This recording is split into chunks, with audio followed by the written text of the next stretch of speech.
परिणाममा हेर्दाखेरि चाहिँ तपाईको नेपालमा एकाधिकार दलाल पुँजीवादको प्रभुत्व छ। कतिपय विदेशी शक्ति केन्द्रहरूले नाजायज फाइदा उठाउन सक्छ। तपाईले ठ्याक्कै भन्न खोज्नु भएको गर्न खोज्नु भएको चाहिँ के हो? सक्ने कहाँ हो त भने पद प्रतिष्ठामा लड्ने हो चाहिँ फल्नालाई यो पद दिदिउँला, ढिसानालाई यो पद दिदिउँला। साम्राज्यवादीहरूले अवलम्बन गरेको शैली हो। ब्रिटिस साम्राज्यवादीले सुरु गर्ने क्रममा फुटाउ र शासन गर प्रक्रियाबाट सुरु गर्यो हैन। पहिलो कुरा सुन्नुस् न, प्रधानमन्त्रीमाथि घेराबन्दी गर्ने, सरकारमाथि घेराबन्दी गर्ने, किन यो डेमोक्रेसीको चाहिँ रक्षा हुन सकेन भनेर बहस भइरहेको छ। पार्टीमा छलफल गर्छु नि, पात्रको बारेमा तपाईसँग छलफल गर्ने हो र? विचारमा बुझ्नुस् न, लाइनमा बुझ्नुस् न, पात्रको हो र के हो भन्ने कुरा त पात्र त फेरबदल भइरहन्छ। त्यही भएर तपाईहरुले भन्नु पर्यो नि त। विचारमा बहस गरिरहेको छु त। तपाईको दृष्टिकोण यही ब्लन्डर मिस्टेक छ। तपाईले फुटाउ र शासन गरेको दृष्टिकोण ल्याइरहनु भएको छ। गोरुले सबैलाई हरियो देख्छ रे भने जस्तो चाहिँ सधैँ त्यही रूपले चाहिँ हेर्ने, पटकपटक पार्टी फुटाउनलाई अध्यादेश आउने गरिरहेको चाहिँ छ। अब तपाईको चाहिँ आरोप प्रत्यारोप भनेर जुन ढङ्गले घटिया ढङ्गले तपाईले उठाउन खोज्नु भएको छ।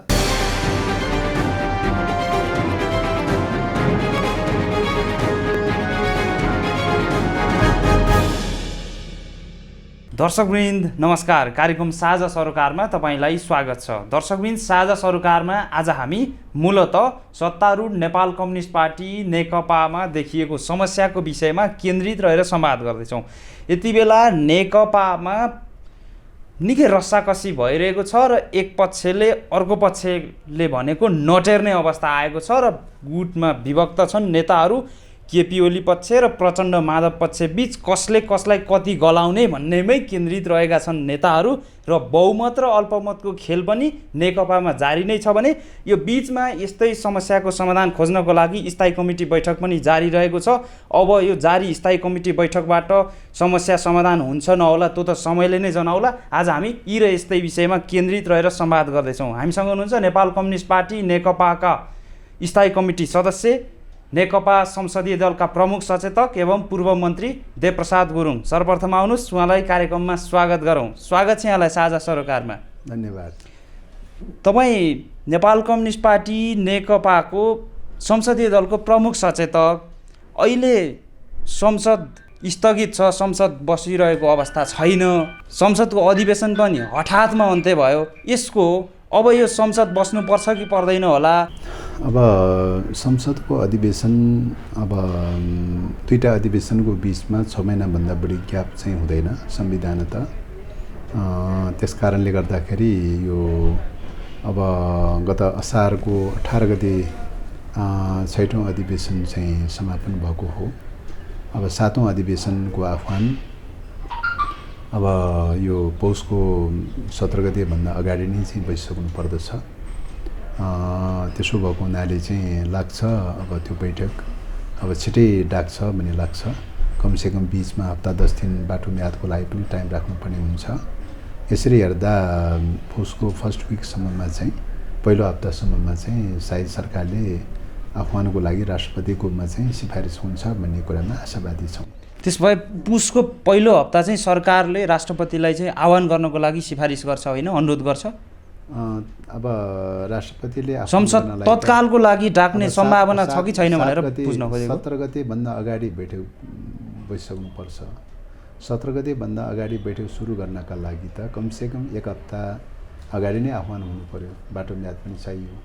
त्यसो गर्नलाई त कमसेकम पहिलो हप्तामा चाहिँ बैठकको आह्वान भयो भने चाहिँ दोस्रो हप्ताको बाट चाहिँ सुरु गर्नका लागि अथवा दोस्रो हप्ताको अन्तबाट सुरु गर्नका लागि चाहिँ भ्याउन सक्छ। त्यस कारणले गर्दा पहिलो हप्तासम्म बैठकको आह्वान होला भन्ने कुरामा आशावादी छौँ। संसदको नयाँ अधिवेशन डाक्नको लागि प्रधानमन्त्रीज्यू चाहिँ कतिको सकारात्मक हुनुहुन्छ?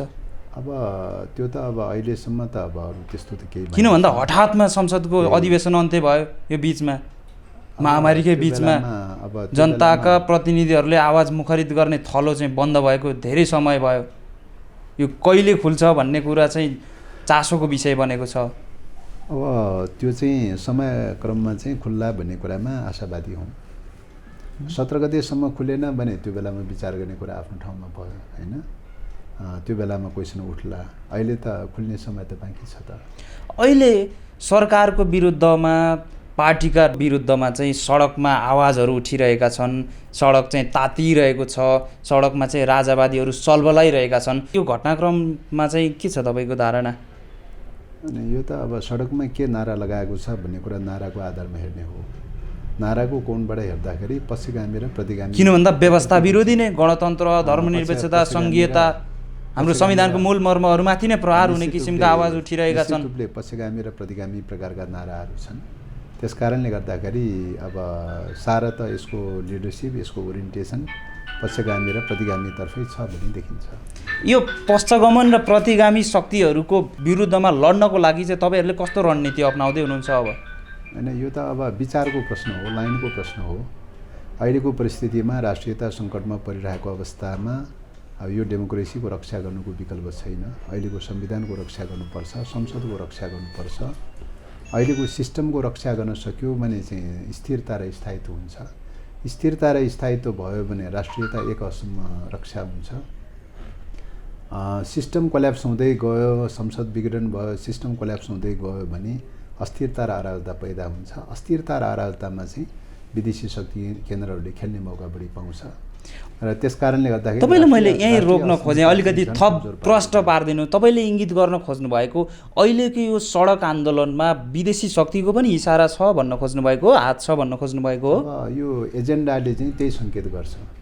किन त भन्दा त्यसमा यो पक्षगामी एजेन्डा चाहिँ विदेशी शक्तिकै हो। किन भन्दाखेरि त तपाईँको चाहिँ सिस्टमलाई कोल्याप्स गर्ने ढङ्गले चाहिँ हो, सिस्टममा त्रुटि छन्, सीमा छन्, कमी कमजोरी छन्, होइन? कुनै पनि सिस्टममा त्रुटिहरू हुँदै हुँदैन भनेर भन्न नसकेला। ती सीमा कमी कमजोरीहरूको सन्दर्भमा समयक्रममा एउटा चाहिँ तपाईँको अनुकूल समयमा ती सिस्टमको बारेमा सुधार गर्दै लैजाने कुरा आफ्नो ठाउँमा छ। तर अहिले विदेशी शक्ति केन्द्रहरू खेलिरहेको बेलामा, छलखेल बढिरहेको बेलामा, नेपाललाई चाइनाको विरुद्धमा प्लेग्राउन्ड बनाउन खोजिरहेको बेलामा चाहिँ, तपाईँको सैन्य अखडा बनाउन खोजिरहेको बेलामा चाहिँ तपाईँको यो सिस्टमलाई भत्काउने प्रकारको प्रक्रियाको सुरुवात भयो भने विदेशी शक्ति केन्द्रहरूको निम्ति ढुङ्गा खोज्दाखेरि देउता फेला पारे जस्तो हुन्छ। त्यस कारणले गर्दाखेरि यतिखेर उनीहरूले खोजेको, विदेशी शक्ति केन्द्रहरूले खोजेको कुरा चाहिँ उपलब्ध गराउने कुरा चाहिँ होइन, जान वा अनजानमा हुनसक्छ, अनायासमा पनि कतिपय चाहिँ स्वतःस्फूर्त पनि हुनसक्छ। तर चाहिँ यसको पछाडि सचेत खालको भूमिका छँदै छैन भनेर भन्न सकिँदैन। त्यसो भएको हुनाले विदेशी शक्ति केन्द्रहरूको भूमिका यो बेलामा सिस्टम भत्काउने प्रक्रियामा, संसद भत्काउने, सिस्टम भत्काउने, दलहरू चाहिँ विभाजन गर्ने, अस्तव्यस्त पार्ने, अराजक स्थिति क्रिएट गर्ने त उनीहरूको चाहिँ सार्वभौम रणनीति हो। चाहिँ उनीहरूले शाश्वत चाहिँ रूपले अवलम्बन गर्दै आइरहेको। हाम्रो छिमेकी राष्ट्रहरूको हात चाहिँ कतिको देख्नुहुन्छ तपाईँ यसमा? अब किन भन्दा नेपालमा त विभिन्न आन्दोलनहरू हुँदा, विभिन्न घटनाक्रम, विगतको घटनाक्रमहरू हेर्दा पनि, परिवर्तन हेर्दा पनि विदेशीकै इसारामा भएको देखिन्छ र विशेष गरी छिमेकी मुलुकहरूकै माइक्रो म्यानेजमेन्टमा छ नेपाल भनिन्छ। अहिले चाहिँ त्यो के छ, कस्तो छ? होइन, यो त अब हामीले त अब चाहिँ को कहाँ के छ, कसो छ, प्राविधिक रूपले अब अहिले केही भन्न सक्ने विषय होइन। हामीले त हेर्ने त परिणाममा हेर्ने कुरा हो। परिणाममा हेर्दाखेरि चाहिँ तपाईँको नेपालमा एकाधिकार दलाल पुँजीवादको प्रभुत्व छ। विगत कालमा सामन्तवादी प्रभुत्व थियो। सामन्तवाद राजतन्त्रको विस्थापनाले सामन्तवाद एक हदसम्म कमजोर भएर गएको छ। त्यो निर्धारित हो। त्यसो भए एकाधिकार दलाल पुँजीवाद चाहिँ अहिले पनि निरन्तर कायम नै छ। एकाधिकार दलाल पुँजीवादको प्रभुत्व चाहिँ यथावत रूपमा छ। एकाधिकार दलाल पुँजीवाद भनेको राष्ट्रिय अवधिको पुँजी त होइन। त्यो त त्यसको आधारभूमि त विदेश हो। चाहिँ बहुराष्ट्रिय कम्पनीहरू चाहिँ, विदेशी कम्पनीहरू, एकाधिकार कम्पनीहरू चाहिँ हो। एकाधिकार कम्पनीहरूको प्रभुत्व कायम भइरहेको अवस्थामा एकाधिकार कम्पनीहरूको मालिक भनेको चाहिँ राजनीतिक प्रतिनिधि भनेको को हुन्छ त? नेपाली त हुँदैन त। तिनीहरूका राजनीतिक प्रतिनिधि भनेको त शक्ति केन्द्रहरू नै हुन्छन्।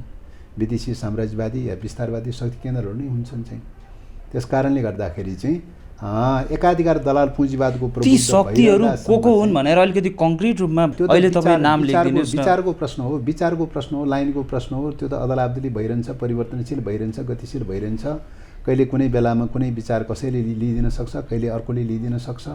विचारको प्रश्न हो, व्यक्तिको प्रश्न होइन। अहिले जुन सडकमा भइरहेको छ नि आन्दोलन, यसमा चाहिँ गणतान्त्रिक सरकारले राम्रो काम गरेन, राजनीतिक दलहरूप्रति जनताको वितृष्णा भयो, त्यसैले चाहिँ स्वतःस्फूर्त रूपमा चाहिँ अहिले जनताहरू उर्लिएका छन्, फगत यसमा राजावादीहरू मात्रै छैनन् भन्ने कोणबाट पनि टिका टिप्पणी भएको सुनिन्छ नि अहिले। त्यो त तपाईँको चाहिँ अब सिस्टम स्थापित गर्ने कुरामा, सिस्टम रन गर्ने कुरामा हुनसक्छ केही सीमाहरू, कमी कमजोरीहरू रहनै सक्दैन भनेर भन्न सकिँदैन। त्यसबाट केही सीमा कमी कमजोरी रहेछन्, त्यसबाट केही मान्छेहरू असन्तुष्टि भएछन् भने पनि निरपेक्ष रूपले असन्तुष्टि हुनै सक्दैन भनेर भन्न सकिँदैन। असन्तुष्टिहरू हुनसक्छ, तर हामीले त्यो स्वतःस्फूर्त रूपमा पैदा भएको सिस्टम रन गर्ने प्रक्रियामा रहेका सीमा कमी कमजोरीका कारणले पैदा भएको असन्तुष्टि मात्रै हो कि या मतलब कुनै चाहिँ प्रायोजित खालको चाहिँ मतलब रणनीति अन्तर्निहित छ भन्ने कुराको बिचमा तात्विक रूपले र गुणात्मक रूपले फरक हुन्छ चाहिँ हैन। त्यस कारणले गर्दाखेरि तात्विक र गुणात्मक रूपले फरक हुने विषयको बारेमा एकै ठाउँमा गाँजेमाझे गरेर जोड्न मिल्दैन। अहिले चाहिँ सडकमा प्रमुख प्रतिपक्षी दल नेपाली काङ्ग्रेसले पनि देशभर प्रदर्शन गरिरहेको छ। अहिले विशेष गरी तनहुँ घटनाक्रमदेखि चाहिँ तनहुँमा जुन वरिष्ठ नेतामाथि चाहिँ जस्तो किसिमको आक्रमण भयो त्यसपछि यो सरकार कम्युनिस्ट सरकार विशेष गरी सर्वसत्तावाद चाहिँ लान्न खोज्यो भनेर चाहिँ अहिले आन्दोलनहरू चर्काएको छ नि। अब प्रतिपक्षको त प्रतिपक्षको धर्म हो हैन। प्रतिपक्षले चाहिँ सरकारले जे गरे पनि विरोध गर्ने खालको चाहिँ त किन भन्दा अहिलेसम्म त सुतेर बसेको थियो प्रतिपक्ष। अहिले विशेष गरी तनहुँमा त्यो घटना भइसकेपछि अनि फेरि भ्रष्टाचारका काण्डहरू पनि बाहिरिएपछि भ्रष्टाचारको रिपोर्टमा चाहिँ नेपाल उक्लिएपछि झनै चाहिँ भ्रष्टाचार बढिरहेको छ नेपालमा, त्यो किसिमको चाहिँ एउटा ठहरसहित चाहिँ काङ्ग्रेस सडकमा उत्रिएको छ नि। त्यही त अब चाहिँ यो त अब उसको आफ्नो विश्लेषणको कुरा भयो हैन। अब प्रतिपक्षले अब के रोल खेल्ने, कसरी जाने, के गर्ने, सडकमा जाने कि के गर्ने भनेको उसको कुरा हो हैन। हामीले भन्ने कुरा के हो त भन्दाखेरि डेमोक्रेसीमा विरोध गर्ने राइट त जो कसैलाई पनि हुन्छ हैन। विरोध पनि गर्न सक्छ, कोही चित्त बुझेन सडक पनि जान सक्छ। शान्तिपूर्ण रूपले विरोध गर्ने राइट त डेमोक्रेसीमा जसलाई पनि हुन्छ। हामीले हेर्ने कुरा चाहिँ नारामा हेर्ने कुरा हो, त्यसको विचार अन्तरैमा हेर्ने कुरा हो, कुन वेमा लान खोजेको छ भनेर हेर्ने कुरा हो। अन्तरैमा हेर्दाखेरि चाहिँ अहिलेको परिस्थितिमा चाहिँ तपाईँको सडकमा जाने खालको परिस्थिति हो भन्ने लाग्दैन चाहिँ हैन। अब ती इस्युहरू जे जस्ता मुद्दाहरू उठान गरिरहेका छन् ती मुद्दाहरूको बारेमा संवादकै तरिकाबाट, बहसकै तरिकाबाट, छलफलकै प्रक्रियाबाट, सदनको प्रक्रियाबाट अथवा सरकारसँगको संवादको प्रक्रियाबाट, दलहरूको बिचको छलफल र संवादको प्रक्रियाबाट नै तपाईँको ती समस्याहरू हल गर्दै लैजान सकिन्छ र हल खोजिनुपर्छ भन्ने लाग्छ। अहिले सडकमा जाँदाखेरिको अवस्थामा दलहरू बिचमा एकले अर्कोलाई चाहिँ तपाईँको विरुद्धमा सडकमा जाँदाखेरिको अवस्थामा मैले अघि नै भने कि कतिपय विदेशी शक्ति केन्द्रहरूले नाजायज फाइदा उठाउन सक्छ। त्यसकारणले नाजायज फाइदा उठाएर नेपालमा अस्थिरता र अराजकता पैदा गराउने दिशातर्फ गयो भने हैन उहाँले उठाएको कुराहरू जायज नै किन नहुन्, तर विधि र पद्धति फरक गलत ढङ्गले उठाइयो भने के हुन्छ त भन्दाखेरि त्यसबाट चाहिँ विदेशी शक्ति केन्द्रहरूले क्यास गर्ने मौका पाउँछ। त्यहाँदेखि अहिले चाहिँ विदेशी शक्ति केन्द्रहरूले क्यास गर्ने मौका कतैबाट पनि कसैले पनि दिनु हुँदैन चाहिँ। यदि हामी देशभक्त छौँ, यदि हामी राष्ट्रवादी छौँ, यदि हामी डेमोक्रेसीका पक्षधर छौँ भने चाहिँ तपाईँको विदेशी शक्ति केन्द्रहरूलाई चाहिँ ठाउँ दिनु हुँदैन चाहिँ। त्यसबाट जति बचाउन सक्यो उति राष्ट्रिय अस्मिता बच्छ, राष्ट्रिय अस्मिता जति बचाउन सक्यो अहिलेको चाहिँ तपाईँको डेमोक्रेसी बच्छ, अहिलेको चाहिँ तपाईँको उपलब्धिहरू रक्षा हुन्छ हैन। त्यस कारणले गर्दाखेरि चाहिँ तपाईँको चाहिँ के अरे अब राष्ट्रियता कमजोर हुँदै जाने क्रममा त यो डेमोक्रेसी पनि सिद्धिन्छ, अहिलेका उपलब्धिहरू सिद्धिन्छ, धर्मनिरपेक्ष, समानुपाती, समावेशी, सङ्घीयता लगायत सबै चिजहरू सिद्धिन्छ। त्यसो भएको हुनाले अहिले यो सिद्धिने र नसिद्धिने भन्ने प्रश्न चाहिँ कहाँ अन्तर्निहित छ त भन्दाखेरि होला हाम्रै आफ्नै गतिको कारणले गर्दाखेरि, आफ्नै सीमा कमी कमजोरीको कारणले गर्दाखेरि चाहिँ रक्षा गर्ने कुराहरूमा केही सीमाहरू रहनै सक्दैन भनेर त भन्न नसकेला। तर निर्धारित प्रकारको रोल चाहिँ तपाईँको अहिले सिस्टमलाई ड्यामेज गराउने, सिस्टमलाई भताभुङ पार्ने, अस्थिरता र अराजकता पैदा गराउने उद्देश्य र रणनीति चाहिँ शक्ति केन्द्रहरू जो चाइनाका विरुद्धमा घेराबन्दी गर्ने लाइनमा चाहिँ छन् तिनीहरू त्यही लाइनबाट चाहिँ नेपालमा वर्कआउट गरिरहेका छन्। त्यसो भएको हुनाले त्यसलाई कसरी चेक एन्ड ब्यालेन्स गर्ने, त्यसलाई कसरी कन्ट्रोल गर्ने भन्ने कुरा नै अहिलेको चुनौतीको विषय हो। त्यसो भएको हुनाले यस्तो अवस्थामा वार्ताको तरिकाबाट, संवादको तरिकाबाट, सहमतिको तरिकाबाट अब तपाईँहरू सचिन हुन्छ कि हुन्न? तपाईँहरू त किन भन्दा अहिले त अन्तर्कलहमै व्यस्त हुनुहुन्छ। पार्टीको झगडा, नेपाल कम्युनिस्ट पार्टी नेकपामा हेऱ्यो झगडा छ। सरकार पनि एक हिसाबले चाहिँ जनतालाई डेलिभरी दिन सकेको छैन, जनतामा वितृष्णा छ, जनता चाहिँ अहिले यस्तो अवस्थामा पनि सरकारको साथ पाइरहेका छैनन् जनताले भनेर चाहिँ गुनासो गरिरहेका छन्। तपाईँहरू कसरी अघि बढ्नुहुन्छ अब यो तपाईँको पार्टीमा यतिखेर जुन विषयहरूमा छलफल चलिरहेको छ त्यसलाई झगडाको रूपमा अवमूल्यन गर्ने कुरा बेठिक हुन्छ। त्यसलाई गुटको चाहिँ स्ट्रगलको कुरा पनि होइन, गुटको मान्यताको कुरा पनि होइन, यो तर अहिले विशुद्ध त त्यही देखिन्छ, मान्यता पनि होइन। त्यो त चाहिँ तपाईँको राजनीतिक प्रश्नहरूको बारेमा गहिराइमा बुझ्न नचाहने अथवा बुझिकन त्यसलाई बुझ पचाएर राजनैतिक इस्युबाट विषयलाई डाइभर्ट गरेर चाहिँ पद प्रतिष्ठाको प्रश्नको विषयमा तुहाउने, गुटको विषयमा चाहिँ तुहाउने, हैन, व्यक्तिगत स्वार्थका विषयहरूमा तुहाउने, भागभण्डा जस्ता हुन् भन्ने ढङ्गले चाहिँ अवमूल्यन गरेर तुहाउने खालका चाहिँ जो चिन्तन प्रवृत्तिहरू हुन् त्यो चिन्तन प्रवृत्तिको प्रभाव पनि हुनसक्छ। त्यस कारणले गर्दाखेरि चाहिँ यथार्थतामा के हो त भन्दाखेरि चाहिँ अहिलेको स्ट्रगल भनेर भनेको, अहिले चलिरहेका बहसहरू भनेर भनेको तपाईँको चाहिँ सरकारको यतिखेर नेतृत्व गरिरहेको चाहिँ नेकपाको अवस्था, राज्यमा परिरहेका समस्याहरू छन्, कोभिड-19ले क्रिएट गरेका समस्याहरू छन्, यहाँको आर्थिक सामाजिक उत्पादन सम्बन्धको क्षेत्रमा देखा परिरहेका समस्याहरू छन्, बेरोजगारका समस्याहरू छन्, भ्रष्टाचारीका समस्याहरू छन्, शान्ति प्रक्रियासँग चाहिँ जोडिएका समस्याहरू चाहिँ छन्, राष्ट्रियतामाथिको हस्तक्षेपको समस्या छ, डेमोक्रेसीलाई चाहिँ अपहरण गर्ने प्रक्रिया प्रवृत्तिहरू बढ्दो चाहिँ छ, यो चाहिँ यसलाई कसरी रक्षा गर्ने भन्ने प्रश्न छ। हेर्नुस् त यस्तो मूलभूत कुराहरू, यस्ता विषयहरू चाहिँ सङ्कटमा परिएको यस्तो अवस्थामा पनि तपाईँहरू एक किसिमले तपाईँले जे भने पनि दलभित्र चाहिँ पदको लागि, प्रतिष्ठाको लागि चाहिँ लडाइँ लडिरहनु भएको छ। खालि पदको प्रश्नको रूपमा अवमूल्यन गर्ने कुरा त यो उचाइलाई नबुझ्ने, विचारलाई नबुझ्ने, लाइनलाई नबुझ्ने, हैन, तपाईले ठ्याक्कै भन्न खोज्नु भएको, गर्न खोज्नु भएको चाहिँ के हो पार्टीभित्र? विचार बहसलाई चाहिँ तपाईँको अवमूल्यन गरेर पदीय प्रश्नको रूपमा अवमूल्यन गर्ने खालको चिन्तन प्रवृत्ति भनेको चाहिँ यतिखेरको सवालमा तपाईँको नेपालको चाहिँ राष्ट्रियताको हित र स्वाधीनताको पक्ष चाहनेहरूको चाहिँ दृष्टिकोण र तपाईँको स्वाधीनतालाई कुण्ठित गर्न चाहने विदेशी शक्ति केन्द्रहरूको दृष्टिकोणमा मौलिक रूपले गुणात्मक रूपले फरक हुन्छ, हैन। त यो दुईटा प्रकारको विचार, दुईटा प्रकारको रणनीति, दुईटा प्रकारको कार्यनीति हुन्छ। त्यसकारण यो फरक कहाँ हो त भन्दाखेरि चाहिँ अब तपाईँको चाहिँ श्रमजीवीहरू, कम्युनिस्टहरू अथवा चाहिँ देशभक्तहरू, राष्ट्रवादीहरू जहिलेसुकै पनि जनताको स्वार्थको प्रश्नलाई, राष्ट्रको स्वार्थको प्रश्नलाई केन्द्रबिन्दु बनाएर चाहिँ विचारमा केन्द्रित भएर बहस गर्ने हो, लाइनमा केन्द्रित भएर बहस गर्ने हो, चाहिँ नीति कार्यक्रममा केन्द्रित भएर बहस गर्ने हो, त्यो ढङ्गले लैजान्छ, हैन। विदेशी शक्ति केन्द्रहरू, साम्राज्यवादीहरूको लड्ने तरिका भनेको के हो त भने विचार सिद्धान्त यताबाट चाहिँ डाइभर्ट गरेर चाहिँ तपाईँको पदीय प्रश्नलाई केन्द्रबिन्दु बनाउने हो, व्यक्तिगत मामलालाई केन्द्रबिन्दु बनाउने हो, भागभण्डाको मामलालाई केन्द्रबिन्दु बनाउने हो, रूपलाई केन्द्रबिन्दु बनाएर लड्ने हो। लड्ने तरिका नै फरक छ। त्यसकारणले यदि तपाईँको विचारलाई ओझेलमा पारेर त्यसलाई विस्थापित गरेर पदीय प्रश्नलाई केन्द्रबिन्दु बनाउने, भागभण्डाको प्रश्नलाई केन्द्रबिन्दु बनाउने, व्यक्तिगत इच्छा आकाङ्क्षाको प्रश्नलाई केन्द्रबिन्दु बनाउने, गुटको प्रश्नलाई केन्द्रबिन्दु बनाउने खालको चिन्तन धारा र शैली भनेको के हो त भन्दाखेरि यो साम्राज्यवादी शैली हो। साम्राज्यवाद परस्त दृष्टिकोणको उपज हो, विस्तारवाद परस्त दृष्टिकोणको उपज हो। यहाँ त दुईवटा फिलोसफी छ नि, दुईवटा फिलोसफीमा कुन फिलोसफीको बेसमा चाहिँ तपाईँको जाने भन्ने कुराको चाहिँ तपाईँको दृष्टिकोण चाहिँ क्लियर भएन भनेदेखि त साम्राज्यवादले जहिलेसुकै पनि चाहिँ तपाईँको चाहिँ विदेशी शक्ति केन्द्रहरूले जहिलेसुकै पनि गर्दै आइरहेको के हो त फुटाउरा शासन गर। फुटाउरा शासन गर्नलाई त आइडियोलोजीमा त स्ट्रगल गर्न सक्दैन, विचारमा त स्ट्रगल गर्न सक्दैन, लाइनमा त स्ट्रगल गर्न सक्दैन। सक्ने कहाँ हो त भने पद प्रतिष्ठामा लड्ने हो चाहिँ फल्नालाई यो पद दिइदिउँला, ढिसानालाई यो पद दिइदिउँला, फल्नालाई यति पैसा दिइदिउँला, ढिसानालाई यो पैसा दिइदिउँला अथवा केही प्रलोभन दिएला। ए व्यक्ति त तपाईँले इङ्गित गर्न खोज्नु भएको अहिले पार्टीभित्र जुन समस्या छ नि यसमा विदेशी शक्तिको पनि हात छ भन्न खोज्नु भएको हो? सिधा भनिदिनुहोस् न अलिकति। विदेशी शक्तिको हात छैन मतलब अब यहाँ चाहिँ नेपाल पार्टीभित्रको हामीले आइडियोलोजिकली रूपले हेर्ने हो, विचार र चिन्तनको हिसाबले हेर्ने हो, लाइनको हिसाबले हेर्ने हो। लाइनको हिसाबले हेर्दाखेरि त तपाईँहरू विचार र सिद्धान्तको मात्रै लडाइँ लडिरहनु भएको छ त? त्यसो भए पार्टीभित्र विचारमा चाहिँ तपाईँको पार्टीभित्र चल्ने बहसहरू चाहिँ तपाईँको के हुन् त भन्दाखेरि सानातिना झिना मसिना कतिपय सङ्गठन विषयहरूमा पनि छलफलहरू हुनसक्छ। त्यसलाई हामी के भन्छौँ त भन्दाखेरि त्यसलाई अन्तरसङ्घर्ष भनेर भन्छौँ। यस खालका अन्तरसङ्घर्षहरू निरन्तर चलिरहने प्रक्रिया हो। तपाईँको आधारभूत प्रश्नहरूको बारेमा डिबेट हुन्छ, राष्ट्रियताको प्रश्नमा, डेमोक्रेसीको प्रश्नको बारेमा, हैन, आधारभूत प्रश्नहरूको मूल्य मान्यताहरूको बारेमा बहस भयो भने त्यो के हो त त्यो विचारधारासँग जोडिन्छ, लाइनसँग जोडिन्छ, दुई लाइनसँग जोडिन्छ, हैन, दुई लाइन सङ्घर्षसँग जोडिन्छ। किन पार्टी भनेको त विपरीतहरूको एकत्व हो।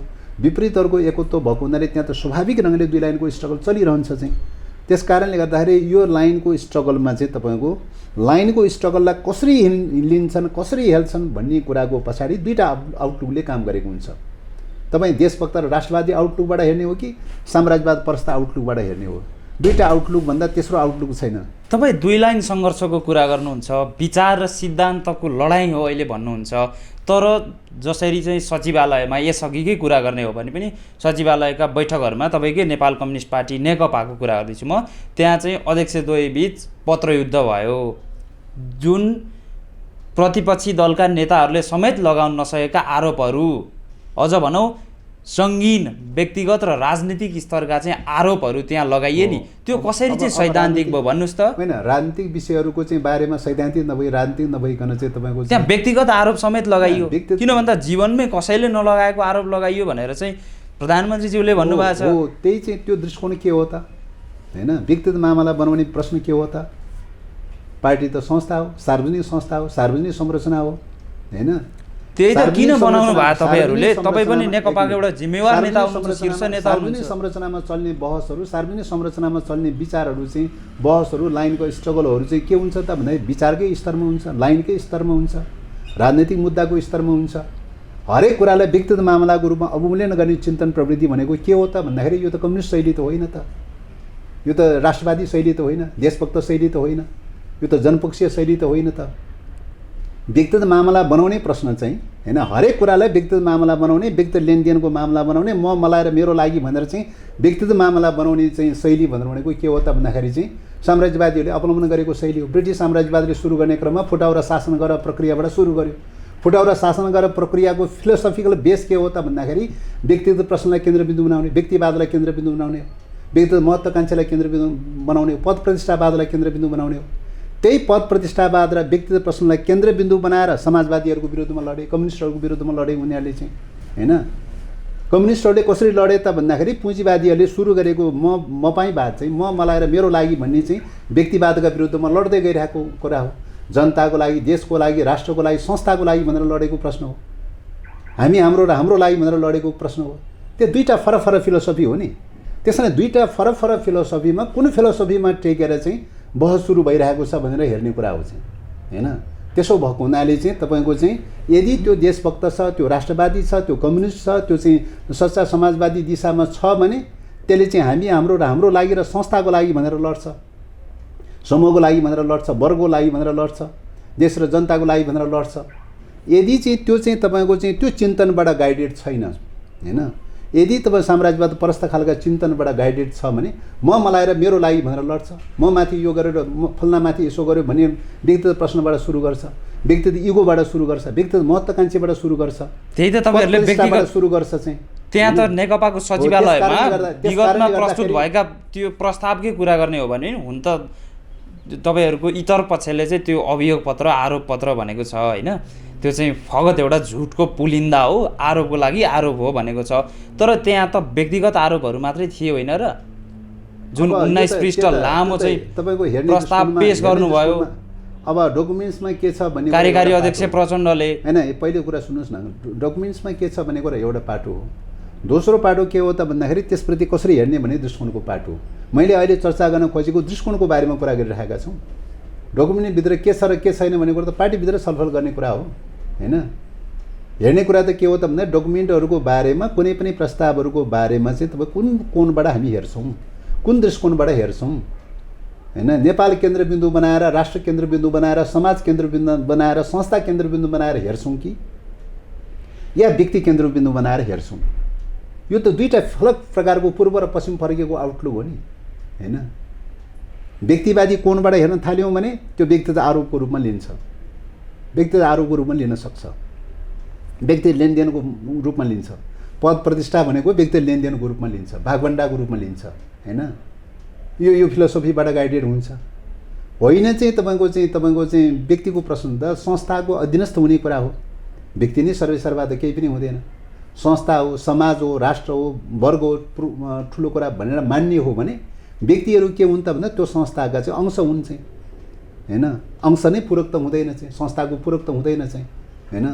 त्यस कारणले गर्दाखेरि चाहिँ संस्थालाई, राष्ट्रलाई, समाजलाई केन्द्रबिन्दु बनाएर हेर्ने दृष्टिकोण र व्यक्तिलाई केन्द्रबिन्दु बनाएर हेर्ने दुई विपरीत प्रकारका दृष्टिकोणहरूले अन्तर्निहित हुन्छन्। त्यस कारणले अहिलेको स्ट्रगल भनेको यो दुई विपरीत प्रकारका चिन्तन र दृष्टिकोणहरूको बिचको चाहिँ बाट पनि यो यस प्रकारका चाहिँ बहसहरू, छलफलहरू सुरु भइरहेको छ। त्यसो भएको हुनाले मैले आइडियोलोजिकल स्ट्रगल हो यो भनेर भन्न खोजेको। अहिले नेकपाभित्र जस्तो किसिमको समस्या देखिरहेको छ नि, यसको पछाडिको कारण चाहिँ के हो? त्यही त, कुन आउटलुकले काम गर्ने भन्ने प्रश्न मेजर प्रश्न हो। व्यक्तिगत पद प्रतिष्ठाको प्रश्नलाई केन्द्रबिन्दु बनाएर सोच्ने हो कि संस्थालाई केन्द्रबिन्दु बनाएर सोच्ने हो, या राष्ट्रलाई या देशलाई केन्द्रबिन्दु बनाएर सोच्ने हो? यो त दुईटा फरक फरक खालको पूर्व र पश्चिम फर्केको दृष्टिकोण हो नि। अहिले यसमा मुख्य जिम्मेवार चाहिँ को छ? अहिले झगडा अन्तरकलहमा पार्टीभित्र व्यक्ति स्वार्थलाई केन्द्रबिन्दु बनाउने हो भने संस्थालाई निषेध गर्नुपर्छ, समाजलाई निषेध गर्नुपर्छ, राष्ट्रलाई निषेध गर्नुपर्छ, व्यक्ति स्वार्थलाई केन्द्रबिन्दु बनाउनुपर्छ, पद प्रतिष्ठालाई केन्द्रबिन्दु बनाएर हेर्नुपर्ने हुन्छ हैन। होइन चाहिँ तपाईँको राष्ट्रलाई या जनतालाई या समाजलाई या संस्थालाई र पार्टीलाई केन्द्रबिन्दु बनाउने हो भने व्यक्ति इन्ट्रेस्टहरूलाई चाहिँ गौण बनाउनुपर्छ, व्यक्ति स्वार्थहरूलाई गौण बनाउनुपर्छ। यो त दुई विपरीत खालको दृष्टिकोणको स्ट्रगल हो नि। तर अहिले देखिएको त यो व्यक्तिगत दृष्टिकोण र व्यक्तिगत स्वार्थकै उपज होइन र यो समस्या? अब यो किन भन्दा समस्या कसले के हो कसलाई भने- फाल्ने, यो समस्या कसरी के चाहिँ हो अब भन्ने त्यो कुरा- पदमा यो- पुग्ने यो अहिलेको त्यो समस्या त के हो तपाईँहरूको भन्ने त्यही नै कुरा- देखिन्छ यो नि। समस्या के हो भन्ने कुरा प्रधानमन्त्रीमाथि घेराबन्दी गर्ने, हैन, यो त सरकारमाथि तपाईँ- घेराबन्दी गर्ने। यो त तपाईँको चाहिँ हेर्ने दृष्टिकोणमा निर्भर रहने कुरा हो। तपाईँले कुन खालको दृष्टिकोण अपनाउनुहुन्छ भन्ने कुरामा निर्भर रहने कुरा हो हैन। त्यस कारणले गर्दाखेरि मैले अघि नै भनिरहेको छु, कुनै पनि घटना परिघटनालाई कसरी हेर्ने, व्यक्तिगत स्वार्थको केन्द्रबिन्दु बनाएर हेर्ने हो कि संस्थाको स्वार्थलाई केन्द्रबिन्दु बनाएर अथवा राष्ट्रको स्वार्थलाई केन्द्रबिन्दु बनाएर हेर्ने हो। दुई फरक प्रकारको चिन्तन धाराहरू त टकराव त परिरहन्छ नि त, बहस त चलिरहन्छ। त्यसो भएको हुनाले चाहिँ यो अहिलेका चाहिँ जे जस्ता बहसहरू छलफलहरू अन्तर्क्रियाहरू चलिरहेका चाहिँ छन्, यसको पछाडि विचारधाराको सङ्घर्ष हो, लाइनको सङ्घर्ष हो, कुनै व्यक्ति लेनदेनको मामला होइन। किन भन्दा सार्वजनिक संस्थाहरू कुनै व्यक्ति लेनदेनको मामला विषय बन्दैन, कुनै व्यक्ति पदको प्रश्न होइन। प्रश्न के हो त भन्दाखेरि राष्ट्रको स्वाधीनताको रक्षा गर्न सक्छ सक्दैन अहिलेको परिवेशमा, अहिलेकै यो वेबाट गएर चाहिँ तपाईँको यो संविधानको रक्षा गर्न सकिँदैन, संसदको रक्षा गर्न सक्छ सक्दैन, यो पार्टीको रक्षा हुन्छ कि हुँदैन? क्वेसन त त्यो हो नि हैन। पार्टी फुटाउने अभियान सुरु भइसकेको छ, तपाईँको पार्टीको रक्षा गर्न सकिँदैन? क्वेसन त्यहाँ छ। संसद विघटन गर्ने चाहिँ तपाईँ अभियान सुरु चलिरहेको चाहिँ छ, संसद रक्षा गर्न सकिँदैन? यो संविधान विघटन गर्ने प्रक्रिया चलिरहेको छ, यसो संविधानको रक्षा गर्न सकिँदैन? यो राष्ट्रलाई चाहिँ तपाईँ कुण्ठित गरेर विदेशी सेनाको क्रीडास्थल बनाउने दिशामा गइरहेको छ, त्यसलाई चाहिँ रोकेर चाहिँ तपाईँको नेपालको राष्ट्रियतालाई रक्षा गर्न सकिँदैन? के अरे नेपाललाई चाहिँ तपाईँको चाइनाको विरुद्धमा चाहिँ एउटा सैन्य गठबन्धनमा लैजाने दुष्प्रयासहरू चलिरहेको छ। संविधानले पञ्चशीलको सिद्धान्त असंलग्न आन्दोलनको कुरा गरिरहेको चाहिँ छ हैन। कुनै पनि चाहिँ मुद्दाहरूमा अन्तर्राष्ट्रिय मुद्दाहरूमा चाहिँ तपाईँको शान्तिपूर्ण रूपले वार्ताको प्रक्रियाबाट हल खोजिनुपर्छ भनेर भनिरहेको चाहिँ छ हैन। यो सबै तपाईँले भन्नुभएको प्रक्रियाबाट सैन्य गठबन्धनमा चाहिँ हामी लाग्न थाल्यौँ भने त संविधानको मर्मभन्दा विपरीत कुरा हुन जान्छ। यसका लागि त तपाईँहरू एक हुनुपर्छ होइन र? तर किन अहिले चाहिँ यस्तो बखेडा गर्दै हुन्छ? के तमासा त्यस कारणले गर्दाखेरि त बहस भइरहेको छ त। के कारणले एकता हुन सकेन भनेर बहस भइरहेको छ। किन यो डेमोक्रेसीको चाहिँ रक्षा हुन सकेन भनेर बहस भइरहेको छ। किन यो सदनलाई रक्षा गर्ने कुरामा चाहिँ एकरूपता हुन सकिरहेको छैन भनेर बहस चलिरहेको छ। किन यो पार्टीलाई एकरूपता कायम गर्न सकेन भनेर बहस चलिरहेको छ। त्यस कारणले गर्दाखेरि बहसहरू चाहिँ तपाईँको विचारहरू छलफलहरू बहसहरू जे जति चलिरहेका छन्, यसको पछाडि आइडियोलोजिकल स्ट्रगलको कुरा हो। व्यक्तिवादलाई केन्द्रबिन्दु बनाएर जाने कि या समूह संस्थालाई केन्द्रबिन्दु बनाएर जाने, राष्ट्रलाई केन्द्रबिन्दु बनाएर जाने भन्ने कुरा दुईवटा पूर्व र पश्चिम फर्केको फिलोसफी हो। यो दुईवटा चाहिँ फिलोसफीको चाहिँ तपाईँको चाहिँ चिन्तन दृष्टिकोणबाट अन्तर्निहित छ। त्यसो भएको हुनाले यही विषयमा त बहस हुन्छ त। त्यस कारणले दुई लाइनको स्ट्रगल भनेर भनेका चाहिँ छौँ। यो स्ट्रगलबाट रूपान्तरण हुँदै जाने हो, एक अर्कोलाई रूपान्तरण गर्दै लैजाने हो, परिवर्तन गर्दै लैजाने कुरा, सुधार गर्दै लैजाने कुरा हो। त्यस कारणले गर्दाखेरि निषेधको कुरा भन्दा पनि एक अर्कोलाई रूपान्तरण गर्दै लैजाने प्रक्रिया हो। त्यही रूपले चाहिँ हामीले जानुपर्छ भनेर चाहिँ अहिले तपाईँले भन्नुभयो जस्तो निषेधको राजनीति चाहिँ कसले गर्दैछ पार्टीभित्र? होइन, साम्राज्यवादी फिलोसफीबाट जाने हो भने तपाईँको व्यक्तिवादलाई केन्द्रबिन्दु बनाएपछि व्यक्तिवादलाई केन्द्रबिन्दु बनाउने चाहिँ को हो भनेर म तपाईँसँग ठ्याक्कै बुझ्न पात्रको बारेमा त म पार्टीमा छलफल गर्छु नि। पात्रको बारेमा तपाईँसँग छलफल गर्ने हो र होइन? किन भन्दा बताइदिनुस् न दर्शकहरूलाई पनि। विचारमा छलफल गर्ने कुरा हो, लाइनमा छलफल गर्ने कुरा हो हैन। विचारमा बुझ्नुहोस् न, लाइनमा बुझ्नुहोस् न। पात्र को हो र के हो भन्ने कुरा त पात्र त फेरबदल भइरहन्छ। आज एउटा पात्र होला, भोलि अर्को पात्र होला, अर्को महिनामा अर्को पात्र होला, चेन्ज भइरहन्छ। मान्छे विज्ञानको गतिको नियम त विचारमा त अदला होइन। पार्टीभित्र के भइरहेछ भनेर बाहिर कार्यकर्ताहरूले जनताहरूले बुझ्न पाउनु पर्दैन। त्यही भएर तपाईँहरूले भनिदिनु पर्यो नि त। विचारमा बहस गरिरहेको छु त। त्यही भएर त लाइनमा बहस गरिरहेको छु त। कुन आउटलुक हो, कुन दृष्टिकोण हो भनेर बहस गरिरहेको छु त। अहिले यो जुन पार्टीभित्र तपाईँहरूले समस्या क्रिएट गर्नु भएको छ जसरी पनि व्यक्तिसँग जोड्न खोज्ने त व्यक्तिवादी चिन्तन हो नि, तपाईँको पुँजीवादी चिन्तन हो, साम्राज्यवाद परस्त चिन्तन हो। व्यक्तिसँग जोड्न खोज्ने, हरेक मुद्दालाई व्यक्तिसँग जोड्न खोज्ने चाहिँ हैन। हामीले भनिरहेका छौँ व्यक्तिहरू त अदलाबदली भइरहन्छ। कहिले कुनै व्यक्तिमा प्रकट होला, कहिले कुनै व्यक्तिमा प्रकट होला, विचारहरूमा प्रकट हुने क्रममा तर अदलाबदली यो त गतिशील विज्ञानको नियम भएको हुनाले अदलाबदली भइरहन्छ, स्थिरता त हुँदैन त चाहिँ। त्यस कारणले विचार के हो भन्ने कुरा मेजर कुरा हो, लाइन के हो भन्ने कुरा मेजर कुरा हो, कुन आउटलुक हो कुन दृष्टिकोण हो भन्ने कुरा मेजर कुरा हो। आउटलुकको हिसाबले त दुईवटा आउटलुक भन्दा तेस्रो आउटलुक त छैन त।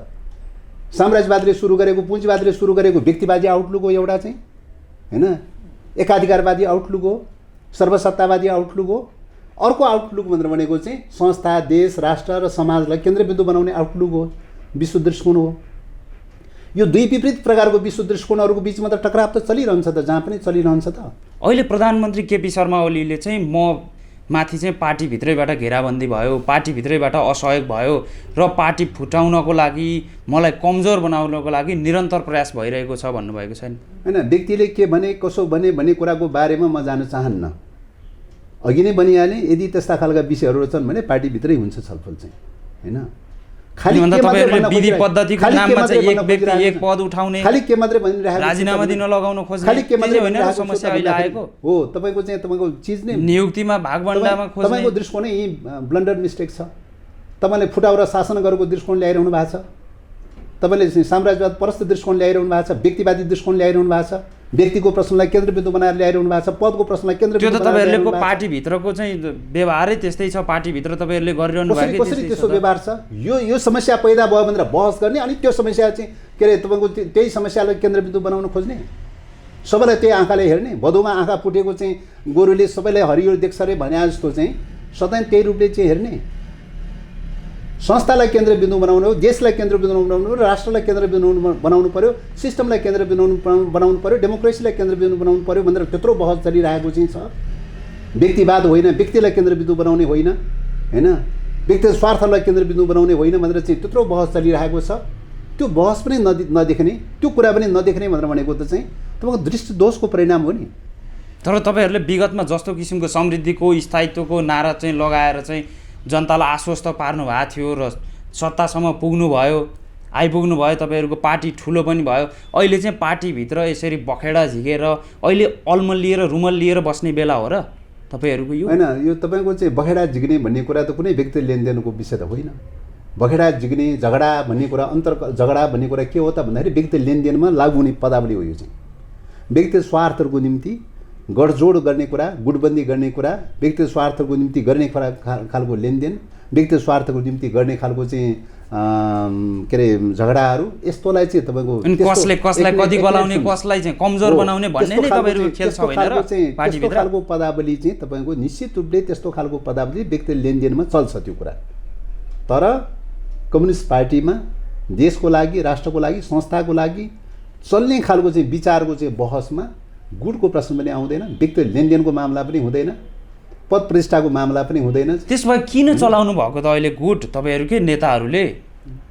हैन, कसरी अहिले त होली पक्ष र प्रचण्ड माधव पक्ष भनेर गुट त प्रष्ट रूपमा थाहा छ होइन र? त्यो त पत्रकारहरूले बनाएको कुरा हो नि। तपाईँहरू गर्दै हुनुहुन्छ गुटबन्दी, कहिले खुमलटारमा बैठक हुन्छ। गुटको कुरा भनेको त व्यक्तिगत गठबन्धनको कुरा हो। कुन चाहिँ तपाईँको व्यक्तिगत लाभको लागि चाहिँ, तपाईँको व्यक्तिगत स्वार्थको लागि चाहिँ तपाईँको चाहिँ बनाउने चाहिँ संरचना छ भने त्यसलाई गुट भनेर भनिन्छ, हैन। कम्युनिस्ट पार्टीमा आइडियोलोजिकली रूपले विचारधाराको आधारमा चलेको सङ्घर्ष भनेको गुटको हुँदैन, त्यो चाहिँ गुटको सङ्घर्ष हुँदैन। त्यस कारणले गुट बन्नु र वैचारिक सङ्घर्षको आधारमा बन्ने पार्टी बन्नुको बिचमा मौलिक रूपले, गुणात्मक रूपले फरक विषय हुन्छ। यति फरक विषयको बारेमा पनि छुट्याउन नसक्ने खालको चाहिँ जो टेन्डेन्सीहरू देखिरहेको छ, विडम्बना त त्यो हो नि चाहिँ।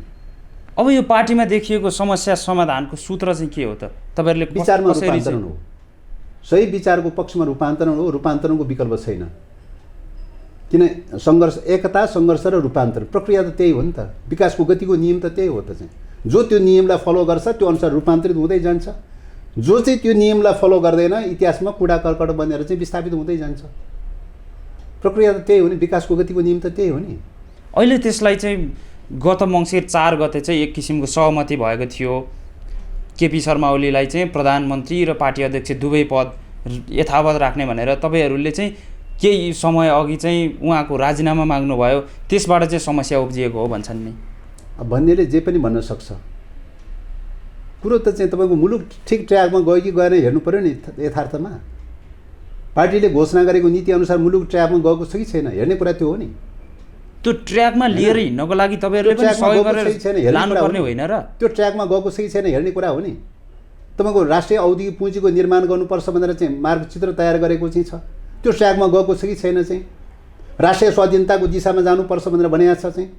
हामी अमेरिकन सेनाको गठबन्धनमा किन जाँदैछौँ, इन्डियन सेनाको गठबन्धनमा किन जाँदैछौँ चाहिँ? कुन ट्र्याकमा गइरहेका छौँ? यो संविधानको रक्षा गरेर चाहिँ तपाईँको चाहिँ जानुपर्छ भनेर भनिरहेका छौँ। प्रकारान्तरले यो संविधान चाहिँ क्षय हुँदै गइरहेको चाहिँ छ। यो संसदको रक्षा गर्नुपर्छ भनेर भनिरहेका छौँ। यो संसदमाथि कतिखेर विघटन हुने के ठेगाना छैन चाहिँ। यो पार्टीलाई चाहिँ अझ सुदृढ गर्दै लैजानुपर्छ भनेर भनेका छौँ। पटक पार्टी फुटाउनलाई अध्यादेश आउने गरिरहेको चाहिँ छ।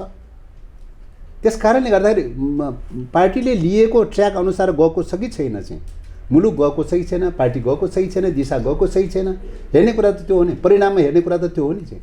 व्यक्तिगत मामला हो र व्यक्तिगत लेनदेनको मामला हो र चाहिँ। यसमा चाहिँ अध्यादेशकै कुरा गर्नुभयो तपाईँले। अध्यादेश पनि त्यही कुरा गर्ने हो भने पनि प्रधानमन्त्री केपी शर्मा ओलीले अध्यादेश ल्याउनु भएको थियो एउटा, त्यो अध्यादेश पछि पनि तपाईँहरू यसरी चाहिँ आक्रोशित हुनुभएको हो, असन्तुष्ट हुनुभएको हो पार्टीभित्र? होइन, यो सन्तुष्ट र असन्तुष्ट आक्रोशितको प्रश्न होइन। यो चाहिँ प्रश्न के हो त भन्दाखेरि चाहिँ तपाईँको विचारको लाइनको हिसाबले हेर्ने कुरा हो। श्रमजीवी वर्गको नेपाली जनताको हितको लागि हेर्ने कुरा हो, राष्ट्रको लागि हेर्ने कुरा हो, राष्ट्रमाथि आइपरेको सङ्कटको कोणबाट हेर्ने कुरा हो, राष्ट्रको डेमोक्रेसीमाथि आइरहेको सङ्कटको कोणबाट हेर्ने कुरा हो। राष्ट्रको ढुकुटी ब्रह्मलुट मचाएर चाहिँ तपाईँको तबाह पार्दै गइरहेको छ, भ्रष्टाचारले चरमचुरीमा पुगेको चाहिँ छ, त्यो समस्याको बारेमा हेर्ने कुरा हो। शान्ति प्रक्रिया डेडलक भएर अड्काइरहेको चाहिँ छ, त्यो प्रक्रियाको बारेमा हेर्ने कुरा हो चाहिँ।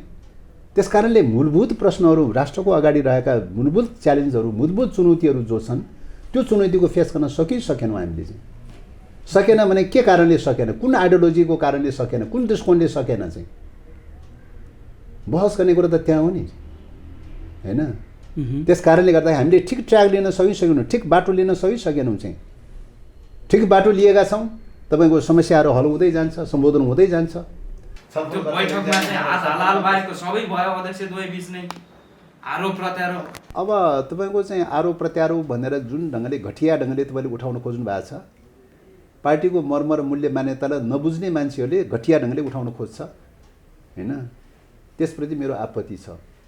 त्यस कारणले गर्दा कम्युनिस्ट पार्टीभित्र चल्ने बहसहरू चाहिँ सौहार्दपूर्ण ढङ्गले छलफल हुन्छन्, बहस हुन्छन्, सङ्घर्ष एकता रूपान्तरणको एकता सङ्घर्ष र रूपान्तरणको प्रक्रियाबाट अगाडि बढ्छ। विकासको गतिको नियम त्यही हो। त्यो अनुसार अन्तर सङ्घर्ष पनि चलिरहन्छ, दुई लाइन सङ्घर्ष पनि चलिरहन्छ। तपाईँहरू अब मिलेर जानुहुन्छ कि के? तपाईँहरूको अहिले त पार्टी फुट्ने हो कि भन्ने किसिमको संशय पनि छ। मिल्ने नमिल्ने भनेको त विचारको आधारमा हेर्ने कुरा हो नि, लाइनको आधारमा हेर्ने कुरा हो नि। तपाईँहरूको लाइन चाहिँ कस्तो छ अहिले? मिल्ने जस्तो छ कि फुटेरै जाने अवस्था छ? व्यक्ति रूपले चाहिँ नमिल्ने कुरा कोसँग छ र? व्यक्ति रूपले त जोसँग मिलिरहेकै हुन्छ। लाइनको प्रश्न न हो, पार्टीले लिने लाइनको दिशाको प्रश्न, कुन वेमा मुलुकलाई लैजाने, कुन वेमा पार्टीलाई लैजाने भन्ने कुरा चाहिँ विचारको चाहिँ मान्छे भनेको त विचारको घोडा न हो। कुन विचारको ट्र्याकमा जाने भन्ने कुरा मेजर कुरा हो नि। तपाईँ विचारलाई छोडेर चाहिँ तपाईँको चाहिँ मान्छेलाई मात्रै गन्ती गर्ने, मान्छेलाई मात्रै चाहिँ हिसाब गर्ने खालको चाहिँ चिन्तन भनेको त यो त बेठिक हुन्छ नि। त्यस कारणले गर्दाखेरि चाहिँ विचारको आधारमा हेर्ने कुरा हो, लाइनको आधारमा हेर्ने कुरा, सही ट्र्याक र सही लाइनमा लैजाने प्रक्रियामा छ, यो प्रयास भइरहेको छ।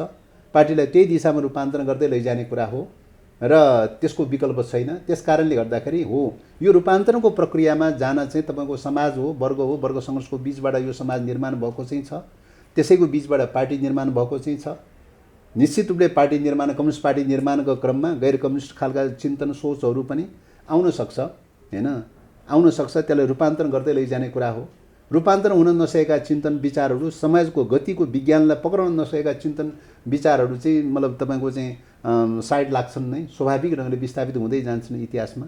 यो त विकासको गतिको नियम नै हो। त्यस कारण विकासको गतिको नियम अनुसार नै प्रक्रिया अगाडि बढ्छ। अब उत्तरार्धमा अहिले तपाईँको पार्टीको प्रवक्ता नारायण काजी श्रेष्ठमाथि चाहिँ एक किसिमको आरोप लागेको छ। तपाईँ पार्टीको नेताको रूपमा चाहिँ कसरी हेर्नुहुन्छ? त्यो त उहाँसँगै बुझ्नुहोस्, उहाँसँगै सोध्नुहोस्। किन भन्दा बाहिर आएको जस्तो चाहिँ के तपाईँलाई लाग्छ? होइन, बाहिर आएका विषयहरू उहाँहरूको व्यक्तिगत लेनदेनको मामलाको बारेमा कोसँग सम्बन्धित छ उहीसँग प्रश्न गर्ने कुरा हो नि। किन भन्दा तपाईँले पनि बाहिर बसेर हेर्नु भएको छ। बाहिर बसेर त्यही त व्यक्तिगत लेनदेनको मामलामा जो कसैको पनि कारोबारहरू चलिरहेको हुन्छ, लेनदेन चलिरहेको हुन्छ, लेनदेनमा कहाँ फरक परेको भनेको त सरोकार मान्छेसँग सोध्ने कुरा हो नि त। अहिले चाहिँ यो विषयलाई लिएर पार्टी प्रवक्ताको राजीनामासम्मकै कुरा उठेको छ नि। होइन, अब व्यक्तिगत व्यवसाय लेनदेन यताउताको बारेमा जो कसैका पनि हुनसक्छ। पेसा व्यवसाय नगर्ने चरित्रको कुरो उठाएर एउटा पेसा व्यवसाय कसैलाई नगर्ने भनेर भनेको छैन। पेसा व्यवसाय जो कसैले पनि गर्न सक्छ। पेसा व्यवसाय गर्ने क्रममा पेसा व्यवसायमा केही विवादहरू हुनसक्छ, मतभेदहरू हुनसक्छ, होइन, निरपेक्षले हुनै सक्दैन भनेर भन्न सकिन। अनि केही मतभेदहरू केही के अरे विवादहरू पैदा भयो भन्ने कुराको आधारमा चाहिँ तपाईँको चाहिँ चरित्र हत्या गर्ने कुरा त बेठिक कुरा हो नि। यसको पछाडिको कारण चाहिँ के होला? यस्तो चरित्र हत्या भयो नि उहाँमाथि जुन। होइन, यो त मैले अघि नै भनिहालेँ नि, यो त वर्ग सङ्घर्षको चाहिँ रिफ्ल्याक्ट चाहिँ कम्युनिस्ट मुभमेन्टमा भइरहन्छ।